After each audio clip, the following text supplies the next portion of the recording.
नमस्कार साथियों, वेदांत क्लासेज के यूट्यूब चैनल पर आपका हार्दिक स्वागत है। साथियों, आज हम चर्चा करेंगे 13 जनवरी 2024 से रिलेटेड जितने भी करंट फैक्ट बनते हैं उनके बारे में। तो कल 12 जनवरी 2023 को राष्ट्रीय युवा दिवस मनाया गया, यानी कि नेशनल यूथ डे कब मनाया जाता है? प्रतिवर्ष 12 जनवरी को मनाया जाता है। और क्यों मनाया जाता है, आप इस इमेज को देखकर ही पहचान गए होंगे कि 12 जनवरी को ये दिवस क्यों मनाया जाता है।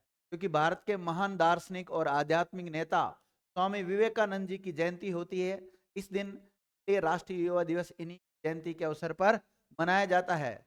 विद्यार्थियों, इसको मनाने की जो शुरुआत हुई थी वो 12 जनवरी 1985 से हुई थी। हालांकि इसको मनाने की जो घोषणा है वो 1984 में कर दी गई थी। स्वामी विवेकानंद ने 1897 में रामकृष्ण मिशन की भी स्थापना की थी। तो रामकृष्ण मिशन की स्थापना किसने की? स्वामी विवेकानंद ने की थी। इनके गुरु का नाम था रामकृष्ण परमहंस। स्वामी विवेकानंद का जन्म 12 जनवरी 1863 को कोलकाता, जो कि अभी पश्चिम बंगाल की राजधानी है, वहां पर हुआ था। विद्यार्थियों, इनका जो मूल नाम मिलता है वो नरेंद्र दत्त नाम मिलता है। 1902 में इनका निधन हो गया था। विद्यार्थियों, कब हो गया था? 1902 में। और 12 अगस्त को विद्यार्थियों विश्व युवा दिवस मनाया जाता है। तो विश्व युवा दिवस कब मनाया जाता है? प्रतिवर्ष 12 अगस्त को मनाया जाता है। लेकिन राष्ट्रीय युवा दिवस कब मनाया जाता है? तो ये मनाया जाता है कब? 12 जनवरी को। कब मनाया जाता है? 12 जनवरी को मनाया जाता है। देखिए, अभी कुछ डे चर्चा में रहे थे, या फिर हम कुछ डे है उनको रिकॉल कर लेते हैं एक साथ। जैसे 1 नवंबर को कौन कौन से राज्य अपना स्थापना दिवस मनाते हैं? तो 2 केंद्र शासित प्रदेश और 7 भारतीय राज्य अपना स्थापना दिवस मनाते हैं। तब इनको मैंने एक साथ चर्चा में बात की थी, जैसे कर्नाटक, आंध्र प्रदेश, मध्य प्रदेश, केरल, पुडुचेरी, लक्षद्वीप, पंजाब, हरियाणा और छत्तीसगढ़। ये सब 1 नवंबर को अपना क्या मनाते हैं? स्थापना दिवस मनाते हैं, क्योंकि सबकी जो स्थापना हुई थी वो 1 नवंबर के दिन हुई थी। हालांकि सन इनके सबके अलग अलग मिलते हैं। विश्व शेर दिवस कब मनाया जाता है? तो 10 अगस्त को। विश्व हाथी दिवस 12 अगस्त को। और विश्व कुत्ता दिवस 26 अगस्त को। विश्व बाघ दिवस 29 जुलाई को। और विश्व जगुआर दिवस कब मनाया जाता है? 29 नवंबर को मनाया जाता है। ये जब चर्चा में रहते हैं विद्यार्थियों, तब तो हम चर्चा करते ही हैं, लेकिन ये रिवीजन के पॉइंट है, तो इनको आप देख सकते हैं, आराम से रिवीजन कर सकते हैं, क्योंकि यहाँ से जो इंपोर्टेंट होते हैं वो पूछे जाते हैं। अब देखो, अन्य महापुरुषों और पुण्य तिथियों, जो जो महापुरुष होते हैं उनकी पुण्यतिथि पर या उनकी जयंती पर जो दिवस मनाए जाते हैं उनको और देख लेते हैं। जैसे 12 जनवरी को राष्ट्रीय युवा दिवस मनाया जाता है, स्वामी विवेकानंद जी की जयंती पर मनाया जाता है, नो डाउट। इसी प्रकार 23 जनवरी को पराक्रम दिवस मनाया जाता है। इस दिन सुभाष चंद्र बोस की जयंती होती है। 24 जनवरी को राष्ट्रीय बालिका दिवस मनाया जाता है। इंदिरा गांधी ने 1966 में इस दिन शपथ ली थी, इसलिए मनाया जाता है। साथ ही में 30 जनवरी को शहीद दिवस मनाया जाता है, जो कि महात्मा गांधी की पुण्यतिथि होती है। 11 फरवरी को समर्पण दिवस मनाया जाता है, दीनदयाल उपाध्याय की पुण्यतिथि के अवसर पर। 21 मई को राष्ट्रीय आतंकवाद विरोधी दिवस मनाया जाता है, क्योंकि भारत के पूर्व प्रधानमंत्री राजीव गांधी की पुण्यतिथि होती है। और 20 अगस्त सद्भावना दिवस मनाया जाता है, क्योंकि पूर्व प्रधानमंत्री राजीव गांधी की उस दिन जयंती होती है। और 29 अगस्त को राष्ट्रीय खेल दिवस मनाया जाता है, मेजर ध्यानचंद की जयंती के अवसर पर। 5 सितंबर को शिक्षक दिवस मनाया जाता है, भारत रत्न और महान शिक्षक डॉक्टर एस राधाकृष्णन की जयंती के अवसर पर मनाया जाता है। इसी प्रकार और देख लेते हैं, 15 सितंबर को राष्ट्रीय इंजीनियर दिवस मनाया जाता है, भारत रत्न एम विश्वेश्वरैया की जयंती पर। इसके अलावा 25 सितंबर को अंत्योदय दिवस मनाया जाता है, पंडित दीनदयाल उपाध्याय की जयंती पर। 2 अक्टूबर को अंतर्राष्ट्रीय अहिंसा दिवस मनाया जाता है, महात्मा गांधी की जयंती पर। और 15 अक्टूबर को विश्व छात्र दिवस मनाया जाता है, डॉक्टर एपीजे अब्दुल कलाम की जयंती पर।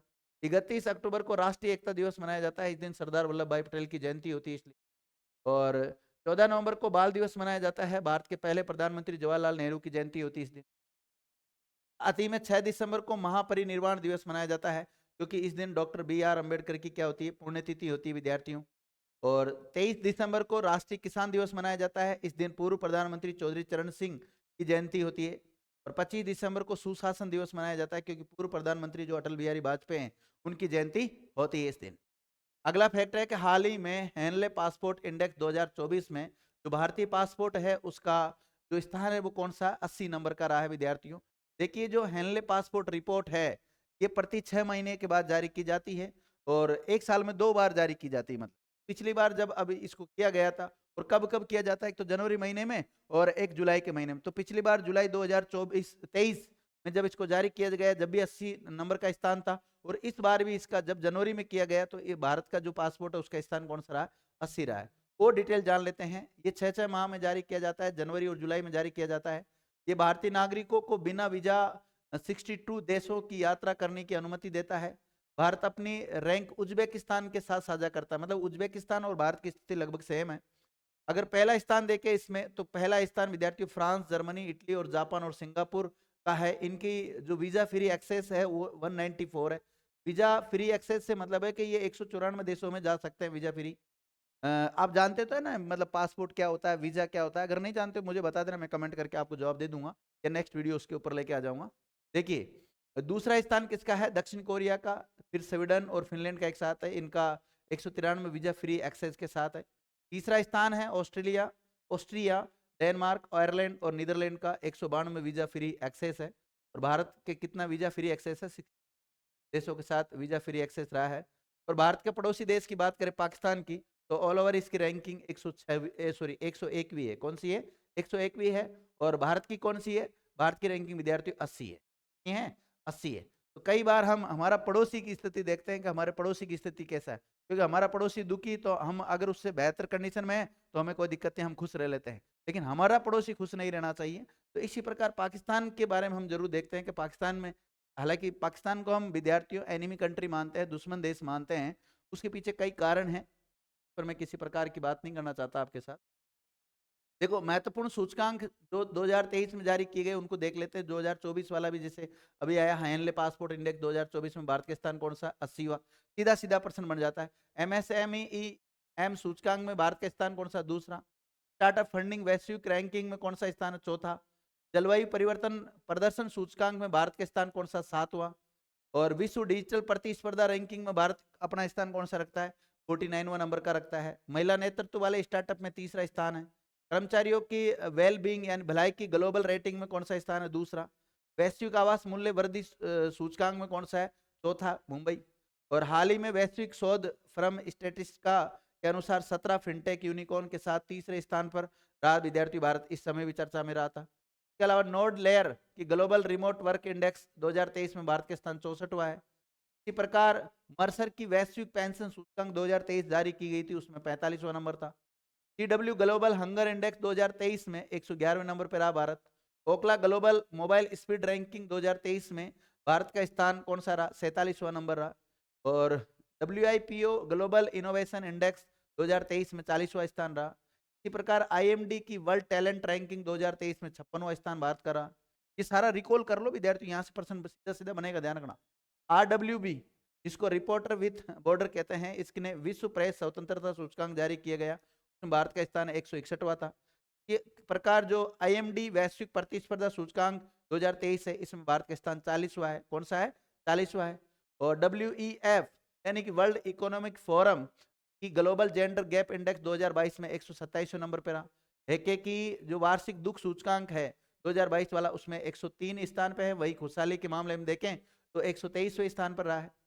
USCC यानी कि United US chambers of commerce वैश्विक बौद्धिक संपदा सूचकांक, तो हम IP इंडेक्स 2023 के नाम से जानते हैं, भारत 42वें स्थान पर है।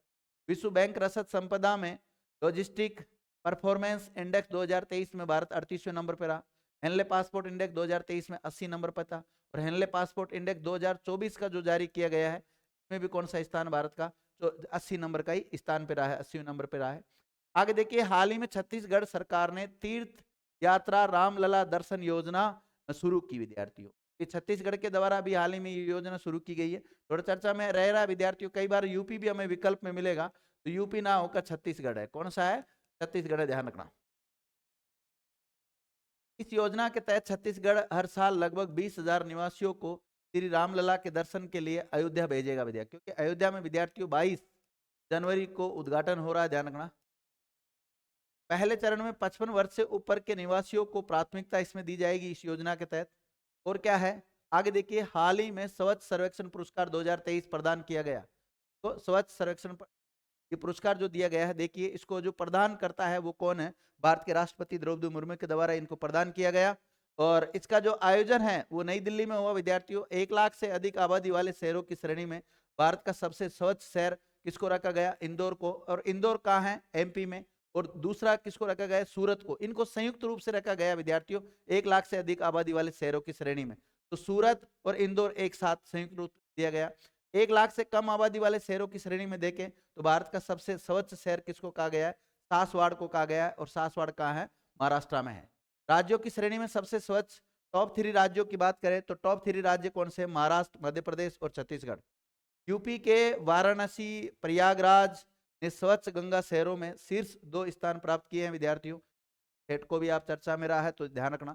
इसके अलावा हाल ही में हैदराबाद के बेगमपेट हवाई अड्डे पर विंग इंडिया 2024 का आयोजन होगा विद्यार्थी। ये लिखा हुआ है Asia's largest event on civil aviation, यानी commercial general and business aviation. ये जो हो रहा है ये कब से कब तक हो रहा है? 18 से लेकर 21 जनवरी 2024 को होगा विद्यार्थियों। और कहाँ पर होगा? ये बेगमपेट एयरपोर्ट है हैदराबाद का, वहां पर इसको आयोजित किया जाएगा। ये सारी बातें मैंने बता दी। और आपको ये पता होना चाहिए कि केंद्रीय नागरिक उड्डयन मंत्री कौन है वर्तमान में? तो ज्योतिरादित्य सिंधिया है विद्यार्थियों। अगला फैक्ट है कि इंटरनेशनल लेबर ऑर्गेनाइजेशन की रिपोर्ट के अनुसार 2024 में वैश्विक बेरोजगारी दर बढ़कर विद्यार्थियों 5.1 से बढ़कर कितनी हो गई है? 5.2% हो गई है। कितनी हो गई है? 5.2% हो गई है। ये आंकड़े जारी किए गए आईएलओ के द्वारा। किसके द्वारा? आईएलओ के द्वारा, यानी कि अंतरराष्ट्रीय श्रम संगठन के द्वारा, इंटरनेशनल लेबर ऑर्गेनाइजेशन के द्वारा जारी किया गया वर्ल्ड एम्प्लॉयमेंट सोशल आउटलुक 2024 नामक रिपोर्ट ये जो जारी की गई है आईएलओ की रिपोर्ट के अनुसार वैश्विक बेरोजगारी दर 2023 में 5.1 से बढ़कर कितनी हो गई? 5.2। ये सारे फैक्ट तो मैं आपको वैसे ही बता चुका हूं। अब देखो कौन सा संगठन चर्चा में आ गया है? तो आईएलओ संगठन चर्चा में आ गया। आईएलओ को हिंदी में बोलते हैं अंतरराष्ट्रीय श्रम संगठन, इंग्लिश में बोलते हैं इंटरनेशनल लेबर ऑर्गेनाइजेशन। इसकी स्थापना 29 अक्टूबर 1919 को ही, इसका हेडक्वार्टर जिनेवा स्विट्जरलैंड में है। सदस्य देश 185 है। वर्तमान में जो इसके हेड है ये याद रखना विद्यार्थियों, गिलबर्ट हेंगबो। कौन है? गिलबर्ट हेंगबो इसके वर्तमान में हेड है। आगे है कि हाल ही में सेरिंग टोब्गे दूसरी बार भूटान के प्रधानमंत्री बने। तो भूटान के प्रधानमंत्री कौन है विद्यार्थी वर्तमान में? सेरिंग टोब्गे हैं। इनको दूसरी बार बनाया गया है, ध्यान रखना। अब टोब्गे के नेतृत्व वाली भूटान की जो पीपुल्स डेमोक्रेटिक पार्टी यानी पीडीपी ने हाल ही में चुनाव में लगभग 2/3 सीटें हासिल की है। आगे अब भूटान चर्चा में आ गया तो भूटान देश के बारे में जान लेते हैं। देखो विद्यार्थियों, ये आपको दिखाई दे रहा है, ये इंडिया का मैप है। यहाँ देखेंगे तो बांग्लादेश है, और ये जो दिखाई दे रहा है आपको, ये वाला जो पार्ट दिखाई दे रहा है ये भूटान है, और ये इसकी ये बताई जा रही थिम्पू इसकी राजधानी है। इधर जो दिखाई दे रहा है ये वाला पार्ट ये नेपाल है, नेपाल की राजधानी काठमांडू होती है। ये व्हाइट व्हाइट दिखाई दे रहा है इंडिया है। नीचे देखेंगे तो बांग्लादेश है। ये क्या है? बांग्लादेश। और इधर फिर ये म्यांमार वाला पार्ट आ जाता है। तो अब भूटान के बारे में कुछ स्टैटिक पॉइंट जान लेते हैं कि भूटान की राजधानी क्या होती है? थिम्पू। यहाँ की जो आधिकारिक भाषा है वो जोंग है। यहाँ के राजा, जिसको राष्ट्राध्यक्ष कहते हैं, उसको ड्रग ग्लाइप को नाम से जानते हैं। उनका नाम है जिग्मे खेसर नामग्याल वांगचुंग। यहाँ के प्रधानमंत्री सेरिंग टोब्गे बन गए हैं, जो कि दूसरी बार बने हैं। मुद्रा का नाम नगुल ट्रम है विद्यार्थियों, कई जगह डुलत्रुम मिलता है। इसी प्रकार जो संसद का नाम है यहाँ का, उसका नाम है तसो गढ़ू। भारत का पड़ोसी देश है, ध्यान रखना। सबसे बड़ा नगर यहाँ का थिम्पू है। कौन सा है? थिम्पू। और भारत के राजदूत कौन है यहाँ पर? सुधाकर दलेला। कौन है? सुधाकर दलेला।